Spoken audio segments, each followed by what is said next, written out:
Orthodox Hasidic woman, people often do ask me whether I feel sidelined by my religion, so I'll just share a few of my thoughts with you. I'm reminded of a story of a doting husband who can't understand why his wife is unhappy with him, considering he does so much for her, so he confronts her. She says to him, "Honey, I know you mean well, but instead of buying me another set of movie tickets, if you really want me to be happy, I need you to take out the garbage. Please, can you tune in to my love language?" We often nurture relationships based on our own subjective preferences.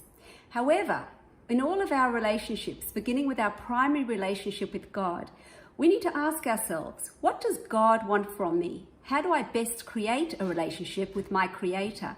How do I become more godly? So frankly, if I had to figure it out on my own, I would have no clue. God created both man and woman, one from Mars, one from Venus, and in his kindness, he didn't leave us guessing. He informed us through the Torah of our respective pathways to connect to him in the most effective manner possible. Is Judaism our subjective creation, or is it divinely inspired? Something to think about. When God created woman, the Torah uses the word vayiven, God built the woman. The Talmud tells us the word vayiven shares the same letters, Hebrew letters, as Bina, wisdom. From the moment of feminine inception, women were endowed with an elevated soul, with additional wisdom and spiritual intuition, enabling her to tap into divinity, to navigate a relationship with God in a uniquely inspired manner. The feminine soul is so deeply connected to spirituality that it is exclusively the Jewish woman who passes on the Jewish identity, the Jewish soul, to her children. So let's begin by talking about some of the rituals, starting with the fact that as a Jewish woman, I'm not obligated to pray in a minyan, a quorum of 10. Kabbalah teaches us that when a woman prays, her prayers ascend directly to the heavenly spheres. A minyan of 10 is essential for men because a man is required to pray within the context of a community where everyone's mindful prayers together are needed to be able to ascend to the same heavenly space a woman can naturally reach whilst offering heartfelt prayers alone. In fact, many of the guidelines of prayer were inspired by one of the many woman prophetesses named Hannah, mother of Samuel the prophet. These guidelines are a platform that enable both man and woman to successfully pray in a manner that aim to elicit a divine response, just like Hannah's prayer did. So do I feel like hard done by, like not wearing a kippah, talit, tzitzit, tefillin? These mitzvot are connectors, connecting man to his Creator. Women were not given those obligations because we clearly don't need them to perform these mitzvot. We don't need to perform these mitzvot if we wish to have a meaningful relationship with God. Whatever intrinsic value men gain by performing those mitzvot, we already possess. According to Kabbalah, the internal compass and consciousness of a woman never forgets. We do not need the same constant daily external reminders that men need. I personally think that it's wonderful, in particular, that the time-dependent mitzvot are not a requirement for our spiritual journey. I can't imagine the pressure it would place upon women who are multitasking if it was incumbent upon us to perform them. Imagine a mother of a newborn baby having to rush to a morning minyan at the crack of dawn. I've always felt a sense of gratitude that the unpredictable lifestyle of a mother precluded me from various time-dependent obligations, and am most appreciative that my life as a woman was so carefully considered within the framework of my religious obligations. So is consideration also given to a woman's opinion? You may recall God's famous words to Abraham saying, "Everything Sarah tells you, listen to her voice." Listen to her. Abraham and Sarah were the prototype of a Jewish marriage, where the significance of Sarah's voice was acknowledged and validated by God himself.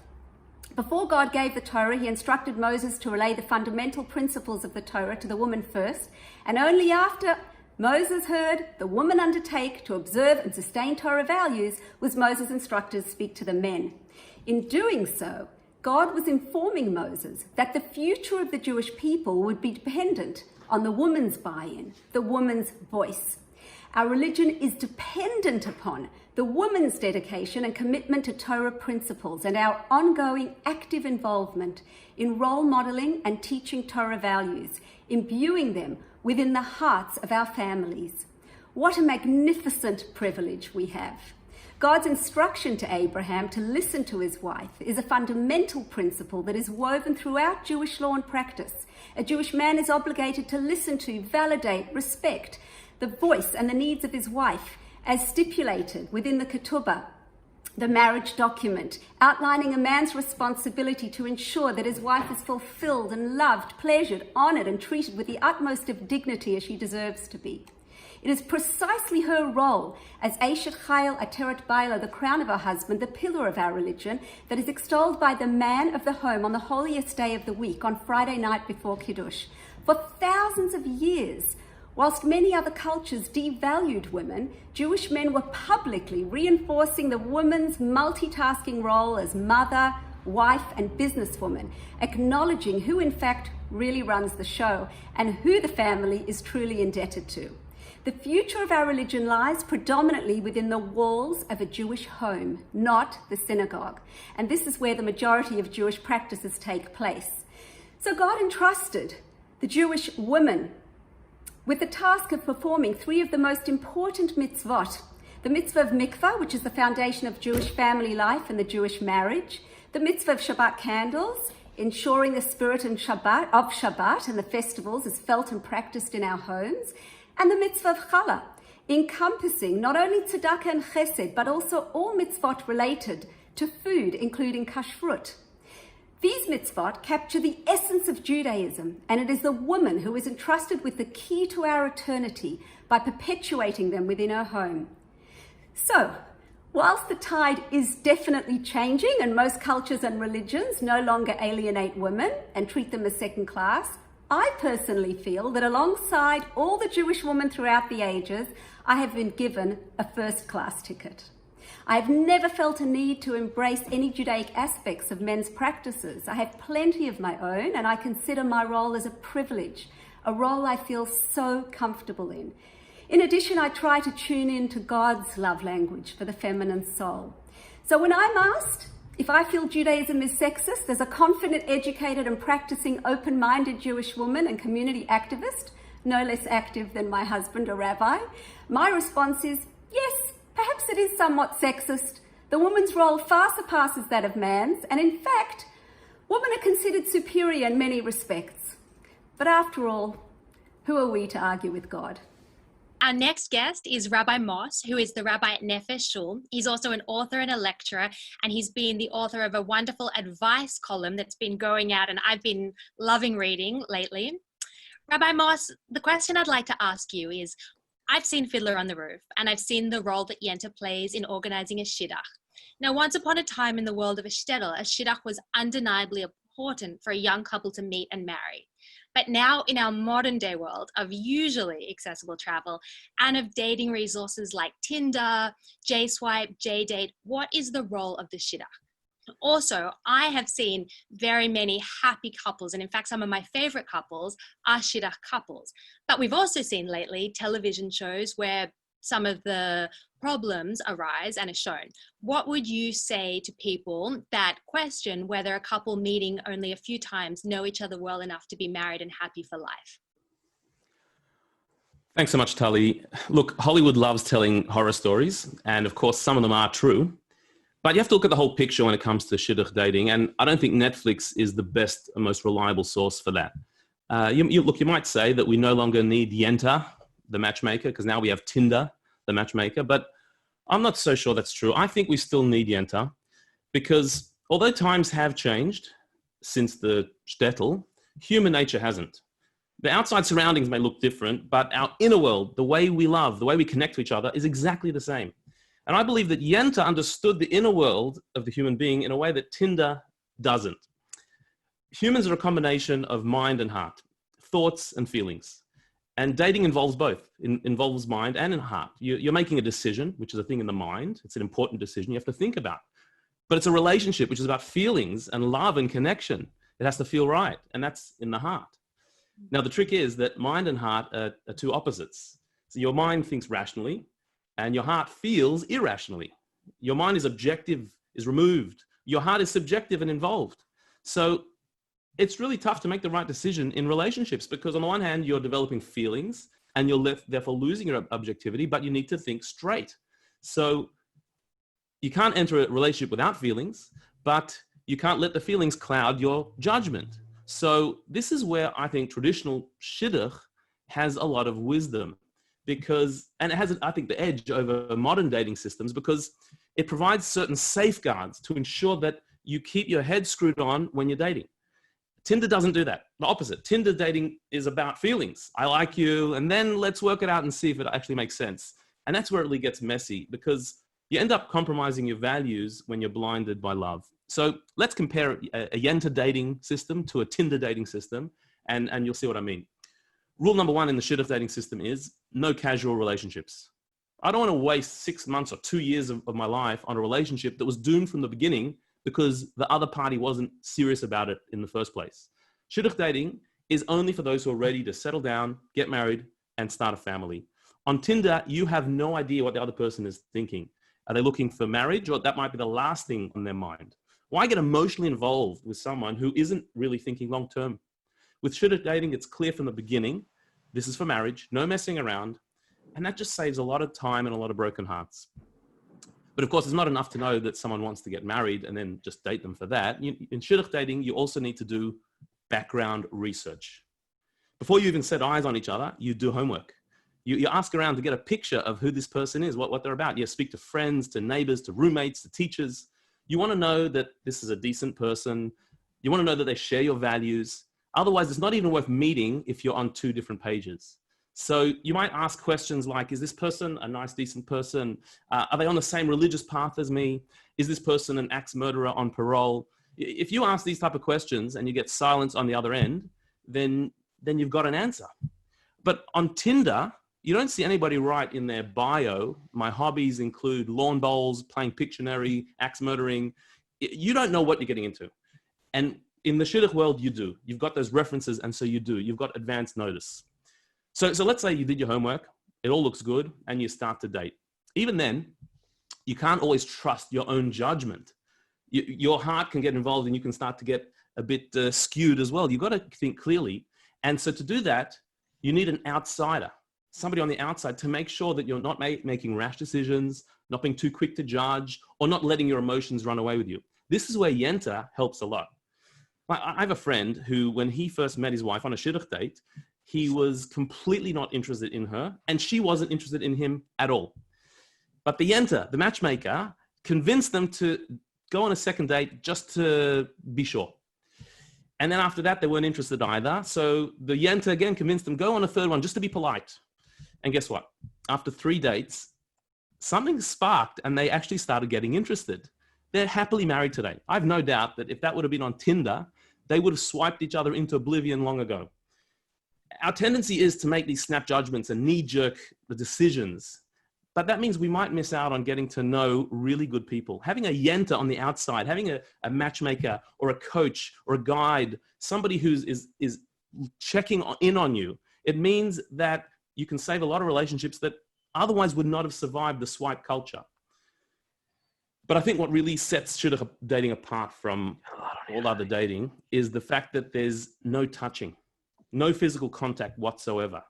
Because as soon as a relationship becomes physical, the parties are no longer objective. Intimate touch is such a powerful connector. It can make you feel deeply about someone who you don't really know.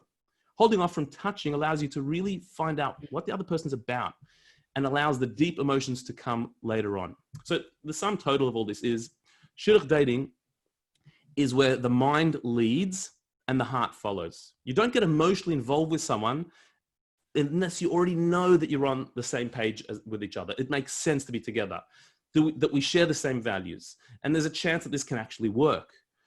And I know what I'm getting myself into. Only then you actually meet, after you know all that, and then see if you click.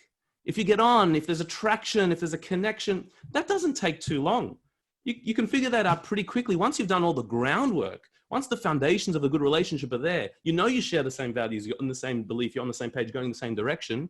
Once that's all there, the emotional part doesn't take all that long. And so Shidduch dating can happen pretty quickly and very successfully. I think a lot of complications come about in dating when you start the other way. You start with emotions. You like each other before you know anything much about each other. Because once you're emotionally involved, you don't think as clearly. most failed relationships end over things you could have known from the beginning, but you overlooked because you were in love. Shidduch dating avoids all that. Let the love come later after we know the facts. Now, look, I'm not saying it's a perfect system because people aren't perfect and we do get it wrong, but I think it's the best one we've got. And there are some Jewish dating sites like JConnect that combine modern technology with the traditional matchmaking. So even if you're not ready to go the full yenta, you can apply at least some of the aspects of Shidduch dating to your dating. No casual relationships. Do your homework first. Get a dating coach and leave the intimacy for later. You'll save a lot of heartache and maximize your chances to meet your soulmate. So our final local panelist is Dina Kahn, who is co-director of Chabad Youth, which is the largest outreach youth organization in Australia, and also the Rebbetzin of Dominion. Welcome. Now, Rebbetzin Kahn, you're young, you work with young people. How do you explain to them the meaning of life after death and what the next world has in store for us? Thank you so much, Tali. And yes, I do work with a lot of young people. But one thing that all people have in common, regardless of their age, is their soul. And one of the most fundamental beliefs in Judaism is that life does not begin at birth, nor does it end at death. And tonight I'm going to take you on a very short soul journey. So the Rebbetzin Rebbe would speak about the soul in connection with the first law of thermodynamics, that no energy is ever lost or destroyed. It merely takes on another form. And if this is true of physical energy, how much more so of a spiritual entity such as a soul, which is not limited by time or space. So the soul goes on a journey through different forms and spaces, but it is unchanged throughout. So if we follow the soul's journey, it begins up above, basking in godliness, until it's time for it to complete its mission and enter the world. And it's literally blown into a physical body, and it begins its mission in the world to do acts of goodness and kindness, to make it a dwelling place for God. Now the soul knows its task, but because it's in this physical world where godliness is hidden, where we have free choice, it's a constant challenge for the soul to remember the mission it was placed in this world to accomplish, and something that it must strive to do the soul's entire life. And then when the soul has completed its mission, it begins its ascent back to God. Now, this ascent is a slow process. If we can think of it in connection with a diver, if we have someone going scuba diving and he reaches great depths, when it's ready to resurface, it has to go through a decompression process because it would be too taxing on the body to go up too quickly. And that would be the same with a soul, that it's a slow process. And that's why when someone passes away, we have different milestones that the soul goes through. We have the 7 days of mourning, and then we have the shloshim, the 30 days. We move on to the 11 months when we finish mourning, and then we go to the 12 month, the yahrzeit, the anniversary, where the soul completes its process of returning to God. And even when the soul completes this process, the soul is still so connected with those it left behind. It's still able to look down on its loved ones and take pride in their accomplishments and their deeds. Now, a lot of people speak about heaven and hell, or if we want to call it Gan Eden and Gehenna, and they're very hard concepts to understand. And I once heard a beautiful idea that really resonated with me that puts into perspective what is heaven and hell. So when the soul ascends up to God, it has the opportunity to sit back and watch a movie of its life down below. And it's able to watch the highs, the lows, the challenges, the good times, the laughter, the difficult times. And while the soul is watching this, the soul remembers once again what its mission was, and it realizes what's really true and what's most important in this world. So watching one's life experiences could be for some like heaven or some for hell, depending on what one is watching of the screenplay of one's life.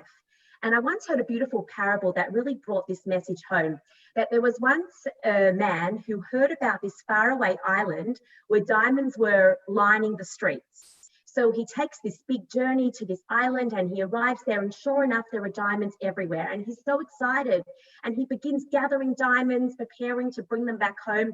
And the townspeople look at him and they laugh at him and they say, "What are you doing? Why are you collecting diamonds? Diamonds are worthless here.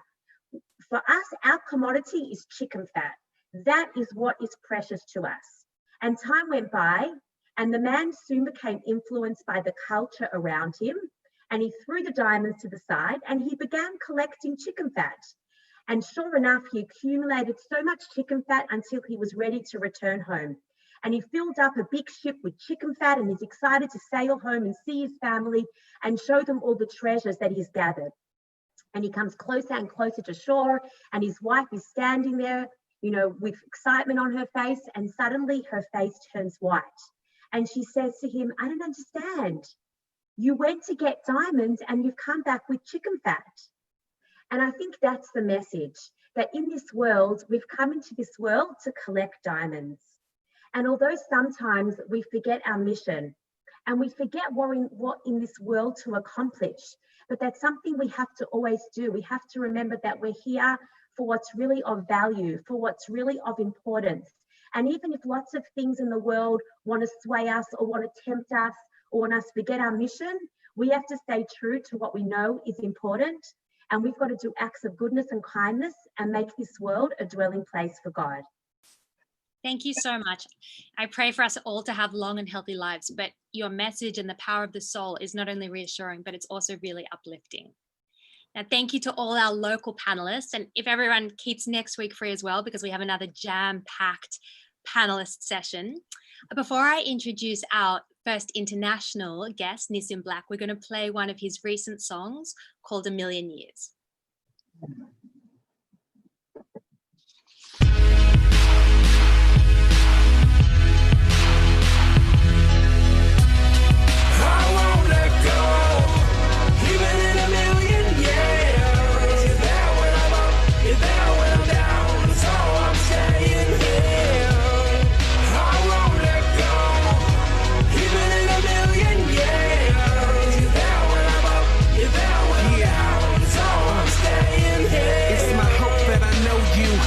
Desire that I show you, gratitude that I owe you. Cause I was in that creeper's no-go until you came and dust off and revealed my spark. I was searching for the essence of existence, wanted to find you, but I didn't see an entrance. I came from a distance where everything was different. I called out to you and you showed me that you listened. From then we became best friends. I gave my all to you and you showed me who I am. I am staying by your side to bask in your light, in your mercy I reside. I won't let go, even in a million years. You're there when I'm up, you're there when I'm down, so I'm staying here. Here. I won't let go, even in a million years. You're there when I'm up, you're there when I'm down, so I'm staying here. What is it I can give you?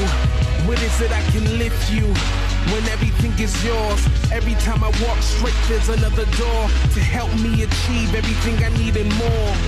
More, nothing less than going to and fro, trying to hear that voice from heaven.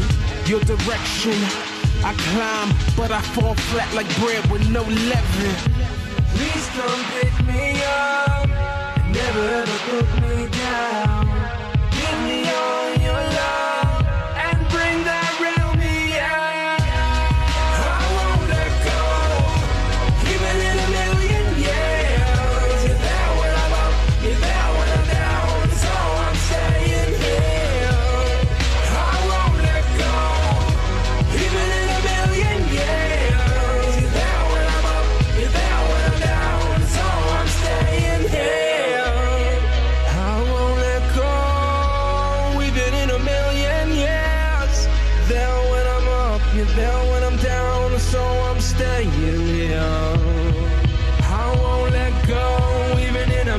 A million years, you're there when I'm up, you're there when I'm down, so I'm staying here.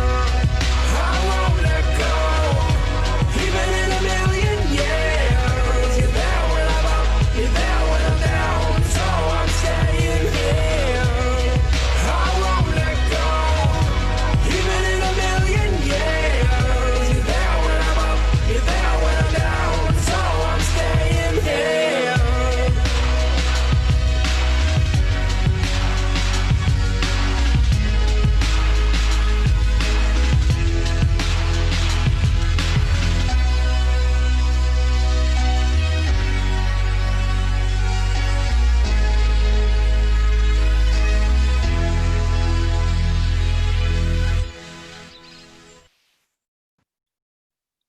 Our next guest, Nissim Black, is a very exciting one. He's only in his early 30s, but he's already had a very full and a very diverse life. Growing up in Seattle, he experienced violence on the street and saw drug abuse. He then, at 8 years old, moved in with his grandfather, a Sunni Muslim, who taught him about prayer. He then converted when he was 13 to Christianity. And in 2013, along with his wife's sister and brother-in-law, he converted to Orthodox Judaism and he moved to Jerusalem. His rap songs have millions of views on YouTube. Nissim, welcome. It's so great to have you here. Thank you. I'm so happy to be here. Thank you so much. Nissim, can you tell us about your story, what your life was like as a child in Seattle and your journey to Judaism and being a Hasidic Jew in Jerusalem? That's a long story. Anyway, I grew up in Seattle. I was very exposed to violence and criminal activity. I got involved very early myself. By the time I was 9 years old, I was already smoking pot. By the time I was 12, I was already dealing. I joined the street gang, Gangster Disciple Nation, also known as, Black Gangster Disciple. And I found myself, living as a troubled youth inside the, urban community, like a lot of people of color. And, that was just sort of the way life was. I was first introduced to religion. My grandfather was a Sunni Muslim, came to live with us when I was younger. And I would go with him to the mosque. I prayed with him 5 times a day in the house. My parents were not religious, not my mother and my dad, who I call is my dad, but my stepfather and my biological father was also in my life. Now he, on the other hand, did start becoming more religious, and now today he's a professor and Christian theologian. And so as I got older, I sort of had this conflict because my grandfather was one religion, my father was a different religion, and in between all of that was just regular life, growing up in the urban community. Now as I got a little older, I started to take my music more serious. Both my parents were they pioneered music, rap music in Seattle, so they're the first rappers. My mother was part of the first female rap group, and my father was a part of the first male rap group, which is in the early 1980s. So I kind of grew up loving music and always had that. And I, right around 13 years old is when I took it really seriously. I recorded my first record then. And shortly after that, I ended up going to a hip hop program at a place called the Union Gospel Mission, which was a Christian missionary center, which didn't make a difference to me. I was going there to do music. And the more and more time I spent there with the, loving and caring people that they were, I ended up going to a missionary camp where I ended up converting to Christianity. And so that would be a transformative time in my life because I was entering into high school. And, previously already my grade school to middle school years were very, very rough. Like I said, hanging out with the wrong crowd, smoking weed every day. I was expelled from the school district of Seattle for violent behavior. And so I found myself now entering into into high school, which my high school was not necessarily a safe haven, or a place that would to some degree, I would say, promote excelling or exceeding, and being successful outside of the street life. So that was already to some degree going into a hostile environment for a person who was trying to change and live a different life. A lot of good people there, but it was just, it was the way that the system had it set up. Anyway, so going through my high school years, I typically, I was very into football, American football. And that was like a passion of mine in between that and music. And, I would sort of like coast through high school a little bit, like, having more ups and downs on a spiritual level, just trying to grow. And I got very involved in all the Christian missionary initiatives and Bible study groups and different things. And then right around, I think it was my senior year, a demo of mine that made it to the desk of an A&R from a record label, Virgin Records. And so that started conversations that will eventually lead to a proposal of a contract and not an actual contract. And just on the proposal alone, they were willing to offer a lot more money if I would portray more of a street and more gangster um, uh, appearance and type of sound. And so I eventually gave in to that, which was silly because it didn't even lead into anything, but I did. And the more and more that I started to personify that, then the more and more it became more of a reality. To make a long story shorter, because I tell this story usually in an hour to 2 hours.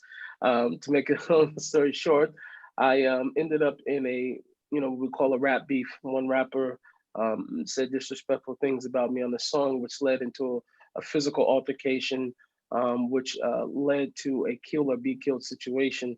And that put me in a place of really asking, like, is this the real type of life? Is this really what you want to do with your life? And after we were able to put things behind us, I continued to reflect and I started to pray again. And I started to think to myself, how did I get here? How did I go from being involved in, missionary initiatives and Bible study groups to all of a sudden now I'm like, back in deep to a lifestyle that I thought I left. So I continued to pray and seek answers. And the more and more I started to pray and the more and more I started to ask questions, I started to dig very, very deep into the Bible, to the Tanakh, the Old Testament, which made me grab a Quran, which made me grab, the JPS Tanakh and the Chumash. And before you knew it, I was 8 hours a day standing between these different texts and searching and crying out to God, searching on the internet, trying to find the answers and the root. Now, what was interesting for me is that I grew up very close to the Jewish neighborhood, or considerably it was inside the area of the neighborhood. So I would walk through a shul every day to go to school, and I would ride my bike in the back of another shul on the weekends, different things. So I was familiar with the Jewish community that was there in the neighborhood. However, I didn't have an actual relationship with them. So I started to become more curious about, what is the Jewish belief. And so it took me, maybe I would say 2 years of going into the Messianic space for a while. I looked into the Hebrew Israelite space for a while. And I, at the end of everything, I think the biggest thing for me was I couldn't shake this great longing inside of my heart to really grow and connect with Eretz Israel and the people of Israel, because I kept seeing, one of the things that stood out for me was that I kept seeing the unwavering love that Hashem had for the Jewish people. When you would see that, how many times we fell away from him, and he's like constantly taking the Jewish people back, and all the words of the prophets are ending with, words of manucha and restoration, and really seeing that narrative. I really wanted to be a part of it.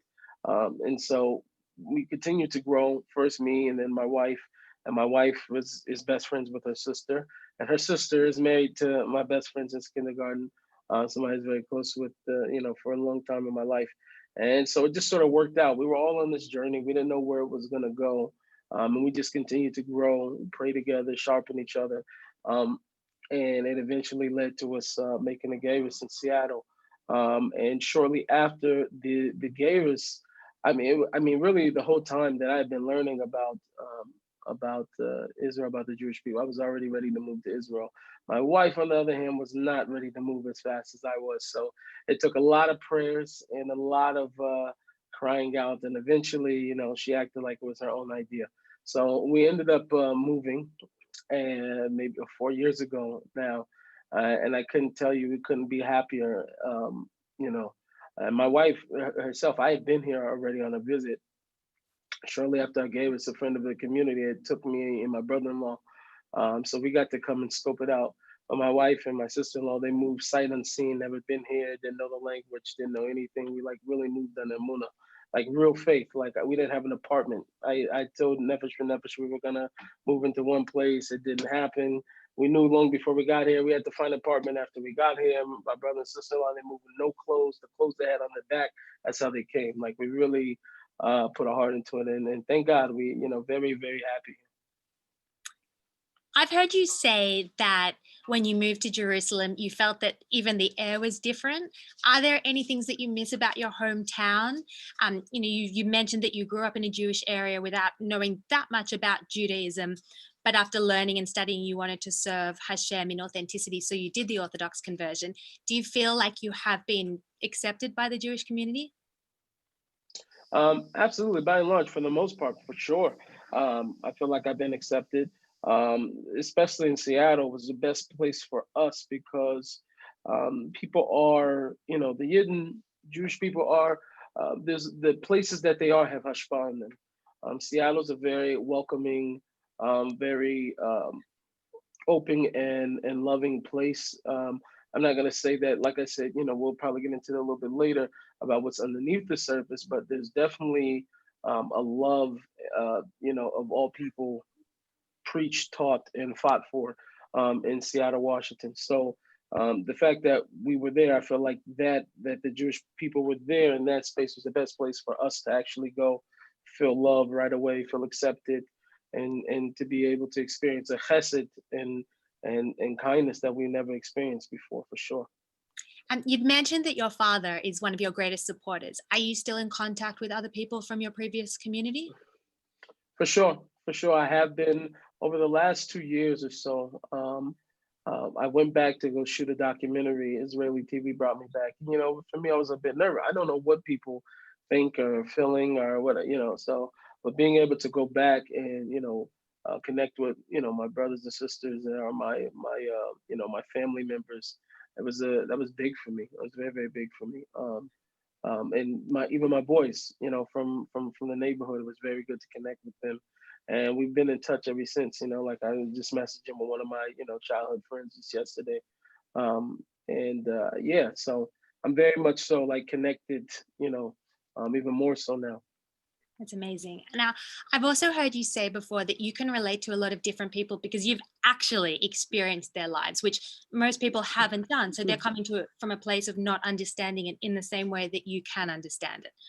At this current time of unrest and conflict in America, the place that you were born and you were raised, how important do you think it is to try and see the world through other people's lives? Do you think maybe that's the answer to a more peaceful coexistence? I believe that is completely the answer. I think one of the things that you said, and it's dawning on me even more as I say this, I've said it before in a different setting, but I think you're right. I've lived that life and I feel very strongly, just as much as I'm in love with Hashem and I'm in love with Yiddishkeit and with Yidden, I've been a Muslim before. So to hear a person who's never been a Muslim talk about, the Muslims and what they believe and all that, you never been one, so you don't know. You know what I'm saying? To talk about the African American community and this is not real. Well, you never been one, so you don't know. Just like they don't know what it's like to be white in this day and age. You don't know what it's like to be black, and I haven't been white, but I definitely have been in multiple circles as you know what I'm saying, from being a Christian, from being in the streets and breaking the law, all the way to being a law-abiding, tax-paying citizen. I've been that guy also. So I feel like for me, nobody has a monopoly on the truth. You know what I mean? It just doesn't work that way. The only truth really comes from Hashem, and the less that a person is plugged into the truth to Hashem, the less and less truth that you have. I feel like we're sitting in a time where people are operating out of fear. People are operating in a way that's irrational. It's completely irrational to believe that your opinion is the only opinion that exists. Right? There's other people that have other opinions. As an African American male, I for sure will not subscribe to the fact that there is not systemic racism in America. But there are others that will, because they grew up privileged. So who am I to tell him, no, you got to be on my side or whatever? That's my story. That's my story. This other person who grew up more privileged, maybe his parents or his grandparents may have went through something and he didn't.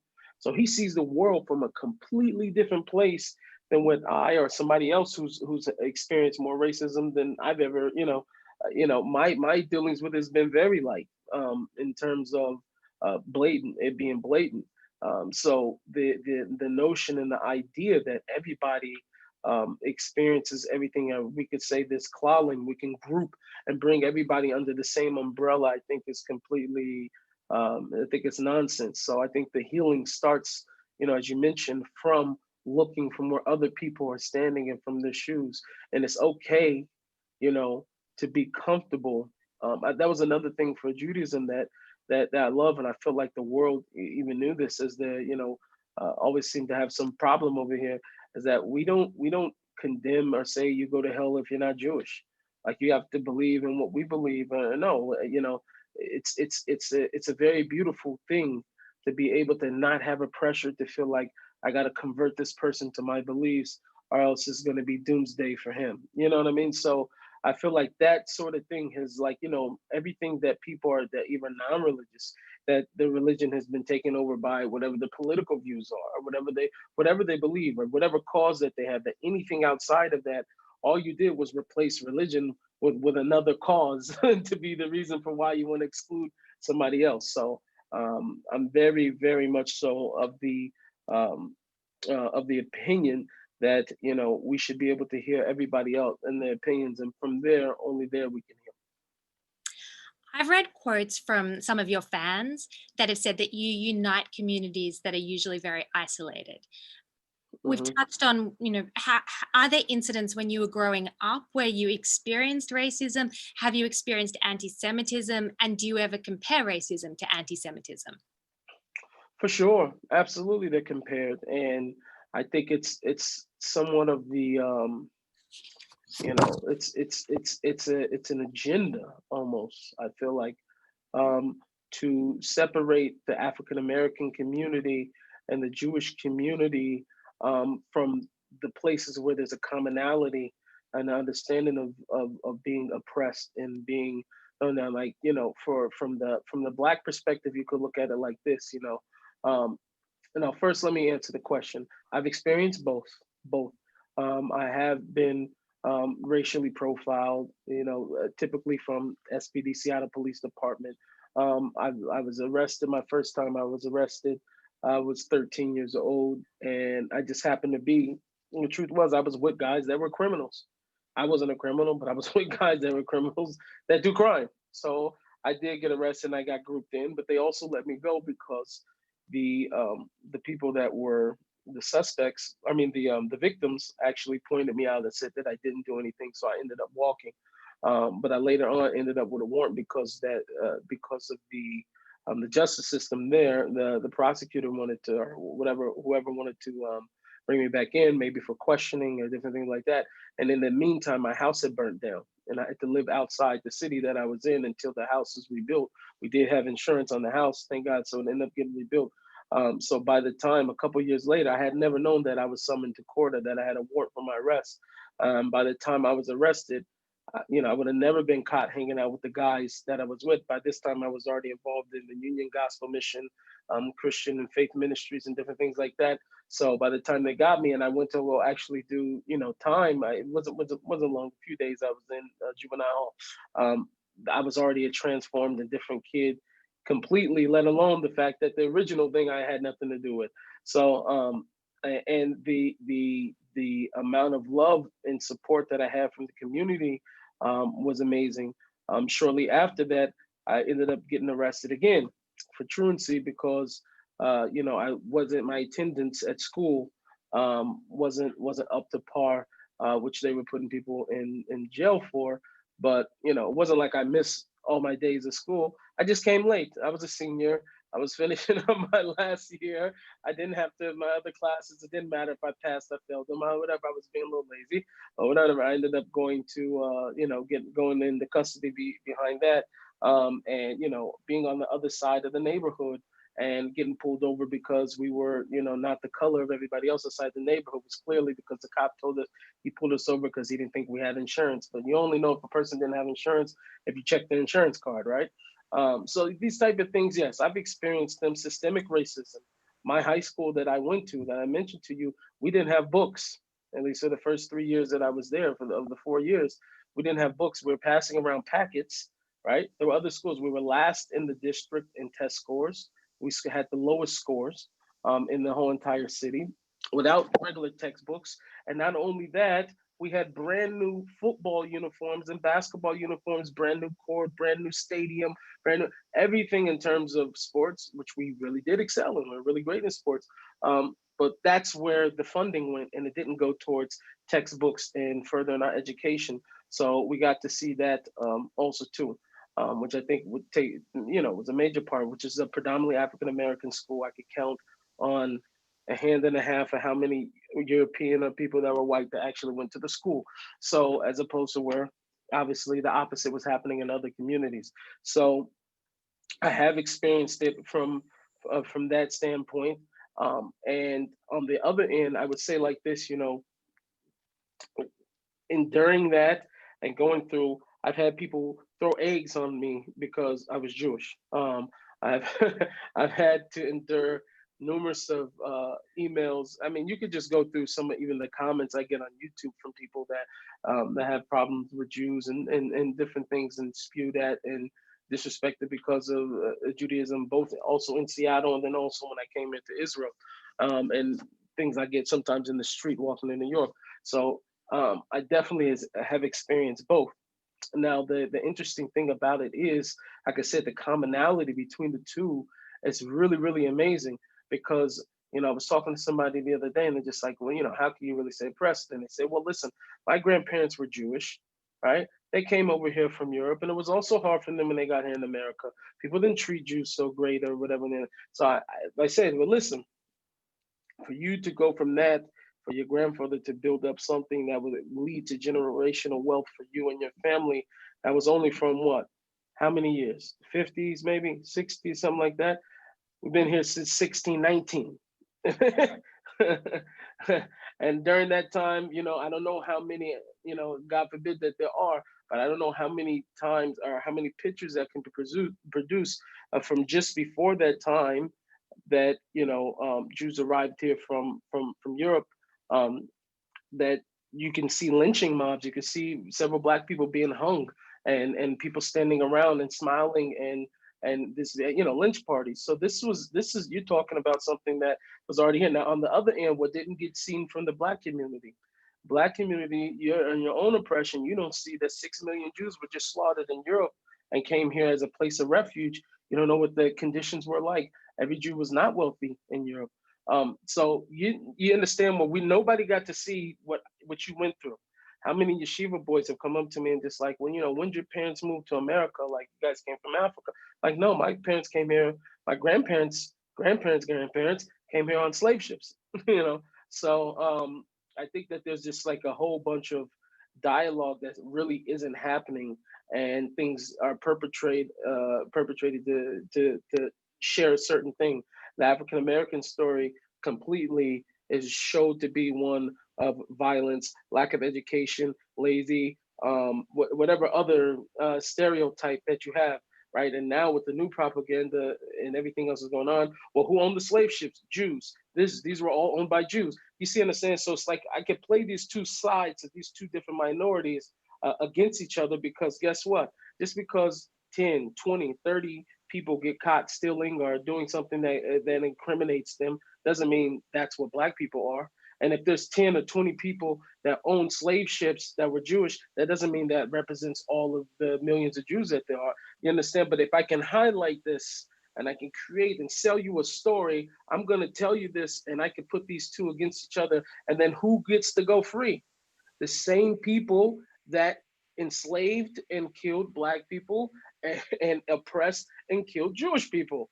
They get to go scot-free. No, we're on your side. No, we're on your side. You understand? So I feel like there's more to it, and more needs for grounds of conversation to be able to see from the eyes of where other people are coming from.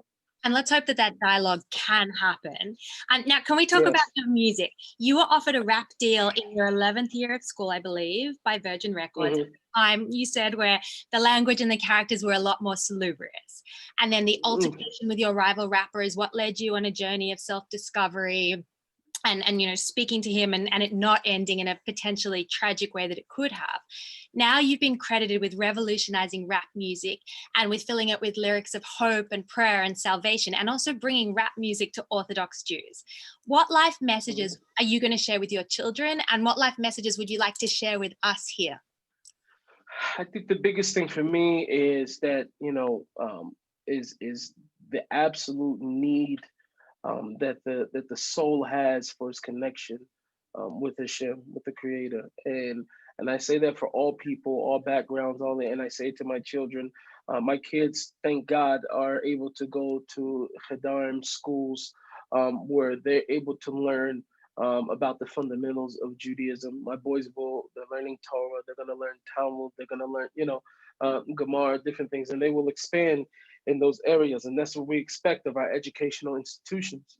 But one thing that they cannot give them and will not be able to give them is the panemius of the Torah, the inner part of it, which is all based on the connection and being bound up with the Shem. So that's the main thing that I try to give to my children, and that's what I tried to give to Klal Yisrael. That's what I'm trying to give to the world, is that, that's the main thing. Because even like I said, we were just discussing the last topic, the only person that can identify with everybody more, obviously I put myself in that position, but I'm saying even greater than that is God himself, and I feel like, the real answer to a lot of these things is for a person to really turn and increase themselves, increase their spiritual state of mind, have an expanded consciousness, because everybody's only talking about what they're going through from some other experience, right? So even if I was to talk to you and we were to continue to speak on, whatever the problem in America or the problems here in Israel or in Australia or whatever, right? I have to glean and take so much information from other people's experiences and other people's news in order to be able to give you something that's called educated, right? And I may talk about what I myself experience also too, but the truth is the only thing that I really have a handle on and really know very well is what I experienced. Not what everybody else said. They said, because I would have to agree and believe that every single other person out there is telling the story exactly what happened, or so I feel like not having Hashem and not having that connection with him, the emes, is something that stirs us in a path of disagreement and uncontention, confusion. So that's my message from the world. Is the main thing is to be connected with God. Do you talk to your children about the current situation in America now? Absolutely not. My kids have no idea what's going on over there. They have zero connection to it. For sure not. I mean, my eldest she just became bat mitzvah. She's 12 years old. So she's worried about her bat mitzvah party after Corona. So like that, that's the extent. After her, I have an 8-year-old. I don't feel like this is anything necessary for them. I mean, once you have Hashem, you have all. So I think that's the most important message for them. As long as I can give them the proper filter system, that when they do become more exposed to whatever, I don't know where the world will be by the time they're old enough to really be able to digest these things. But hopefully they'll have the proper filter system. They'll have, the right eyes to look at things from. Now, as we conclude our conversation, we're going to play one of your recent songs, Motherland Bounce, which I believe has 4 million viewers on YouTube. Yeah. That's amazing. Yeah, Congratulations. Can you tell us the story behind Motherland Bounce? Motherland Bounce was inspired behind, even some of this conversation I'm having with you, is that, I'm very, very proud to be who I am as an African American. And I'm proud of my lineage and that does not conflict with the fact that I'm also extremely proud of my Jewish inheritance, everything I've inherited, obviously from Avraham Avinu and from Klal Yisrael. My inheritance is a share in Klal Yisrael, but I'm very, very proud of that. And I wanted to be able to say that unapologetically to the world, that, you know what I'm saying, I am a minority within a minority and another minority. I'm Hasidish, I'm Breslov, I'm, you know what I'm saying? You could keep pushing me down, I'm figuring out some other way to make myself a minority. But at the end of the day, that pride and the strength and the fact that I'm proud of it, I wanted to be able to exude that and to be able to give other people pride. I want to be able to strengthen the pride to Jews and Labdil, to African Americans, to Asian Americans, to whoever it is that feels sort of like they have to suppress who they are in order to please other people. So I wanted to be able to make a song that was sort of felt like a freedom song. Amazing. So we're going to listen to it. And when things become a little bit more normal and travel becomes possible again. We hope that you will be in Australia and that we'll be able to actually hear you live. Oh, I would love to. That, over the years, there've been a lot of threats to bring me to Australia. They have not happened yet. So I'm waiting for my chance. Well, let's hope that chance comes soon, because I've also seen a lot of clips of you performing live. Electricity is amazing. So I hope that is very, very soon. And we're going to play Thank Mother you so Land much. Out now. Thank you so much for joining us. Thank you. Thank you.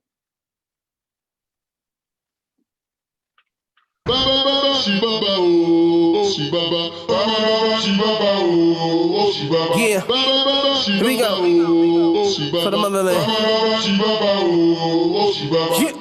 Yeah, we gon' play it loud until they feel it. Yeah, we gon' blow the roof up off the building. Yeah, we gon' play that motherland bounce. Check it out now, motherland bounce. Check it out now, motherland bounce. We Baba. Black and Yiddish, shopping with a Sammy Davis cousin. Tried to dodge the industry, but now my name is buzzing. They all saying that I'm conscious. I say that it's nonsense. So I say I've been on since on had an on switch from Seattle, the rainy city where my mom lived. In Jerusalem, that golden city that was conquered. But still we moving onward. Motherland conquest, smell me like an armpit. Yeah, we gon' play it loud until they feel it. Yeah, we gon' blow the roof up off the building. Yeah, we gon' play that motherland bounce. Check it out now, motherland bounce. Check it out now, motherland bounce. We Baba. My mama told me that I read good. Been on my straight and narrow, but my history is the hood. Thank God today that we could buy a box of Cheerios or Kicks. I can even buy tricks. I'm no longer on WIC. EBT card rip in my passport lit. Stamped like a notary from every country that I went. Ain't a country like this from the others you've been sent. Black is beautiful. This gon' be the motherland hit. Yeah, we gon' play it loud until they feel it. Yeah, we gon' blow the roof up off the building. Yeah, we gon' play that motherland bounce. Check it out now, motherland bounce. Check it out now, motherland bounce. We Baba. Yeah, bounce. Yeah, bounce. Yeah, we bounce. Yeah. He said it's God's plan, but I'm God's man.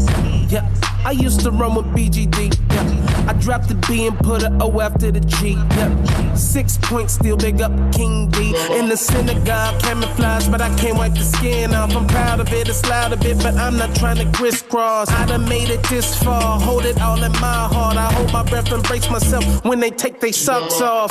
Ain't no monkey business, cause ain't no monkeys in here. I know what you've been thinking, the black Abe Lincoln. Just wanted you to be aware. Signing off as Mr. Black, Hitler's worst nightmare. Yeah, we gon' play it loud until they feel it. Yeah, we gon' blow the roof up off the building. Yeah, we gon' play that motherland bounce. Check it out now, motherland bounce. Check it out now, motherland bounce. We Baba. Yeah, we gon' play it loud until they feel it. Yeah, we gon' blow the roof up off the building. Yeah, we gon' play that motherland bounce. Check it out now, motherland bounce. Check it out now, motherland bounce. We Baba. You gotta take your hat off, man. Another one? You gotta take your hat off, brother. I can't cut your hair. Now we have a number up on the screen. So if you have any questions that you would like to ask any of our guests tonight, please text that number and we might have some time at the end. And if not, we're going to put them on our Facebook page and we'll be able to ask them there. Now,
If anyone would like to share on Facebook or like, then and also go onto Facebook for more questions. And we'll see you all next week. We're going to finish now with another song from one of our other rap songs. So we didn't get to play that before, but enjoy that as our final note tonight.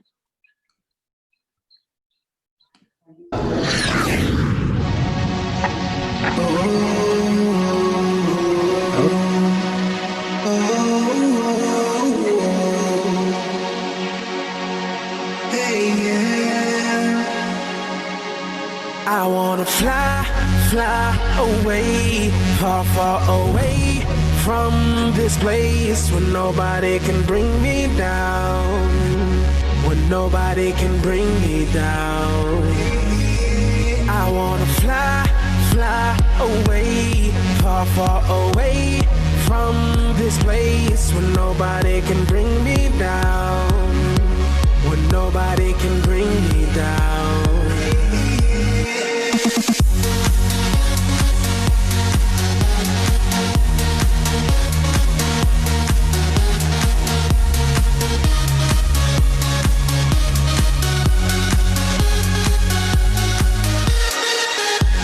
The light we shine on, it's a delight we cry on. With joyful tears, I know a place away from here.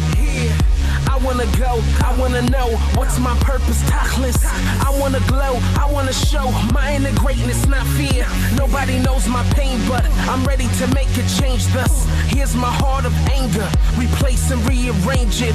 See, I need freedom for me to be all I can be. He'll look from heaven and see I chose to leave here to me. Fly away, far, far away from this place where nobody can bring me down, where nobody can bring me down. I wanna fly away, far, far away from this place where nobody can bring me down, where nobody can bring me down.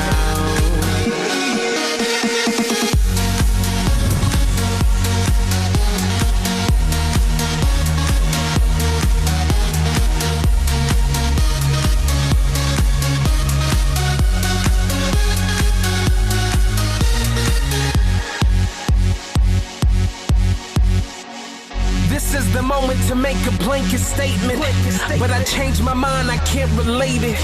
I'm on the quest for greatness, for now I'm learning patience. The neshama inside is filled with many places. The mikdash me'at, lifting the curtains up, breathing, seeing the inner spot.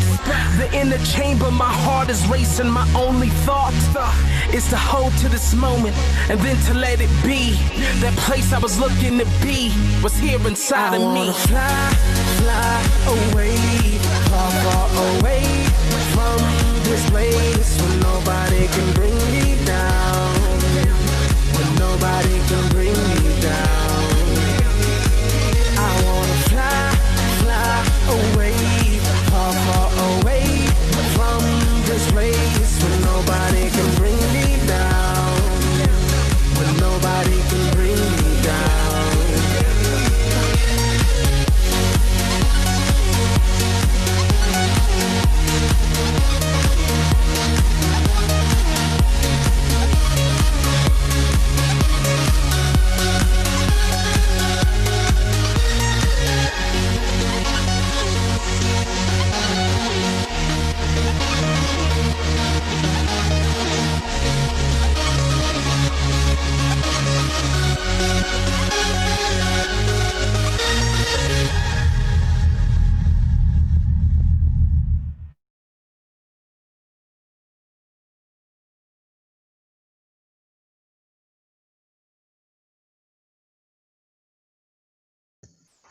We have one last speaker.